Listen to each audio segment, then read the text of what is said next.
بنی اسرائیل میں ایک بہت ہی بدبخت، بہت ہی گناہگار شخص رہتا تھا، اور اسی بنی اسرائیل میں ایک عبادت گزار عابد شخص رہتا تھا۔ اس عبادت گزار شخص سے بنی اسرائیلی بہت محبت کرتے تھے، اس کو اپنا پیشوا مانتے تھے، اور جو گناہگار شخص تھا اس سے دور بھاگتے تھے۔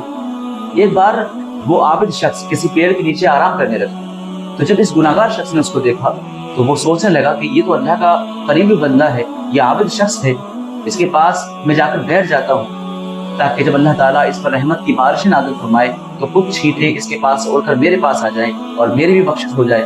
اس کا یہ ارادہ تھا۔ وہ گیا اور اس کے پاس جا کر بیٹھ گیا۔ اب جب اس عبادت گزار شخص نے اس کو دیکھا کہ میرے پاس گناہگار شخص آ کر بیٹھ گیا ہے، تو اس نے اس کو دھکا دے کر ہٹا دیا، اس کو جھڑک دیا کہ تیرا میرے پاس کیا کام؟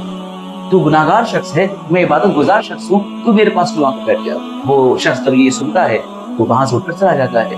اللہ تعالیٰ کو اس عابد کی بات اتنی بری لگی، اللہ تعالیٰ نے اس وقت کے نبی پر وحی فرمائی اور کہا کہ اس عبادت گزار شخص سے کہہ دو کہ ہم نے تیری جتنی بھی نیکیاں کی، تیری نیکیاں تجھ سے چھین کر اس گناہگار کے پلے میں ڈال دی ہیں، اور جو گناہگار کے گناہ تھے وہ تیرے پلے میں ڈال دی۔ کس وجہ سے ہوا؟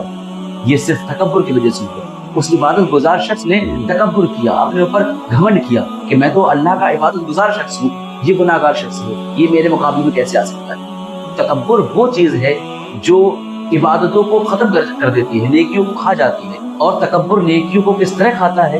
اس طرح کھاتا ہے جیسے کہ آگ سوکھی ہوئی لکڑی کو پل بھر میں جلا کر راکھ کر دیتی ہے۔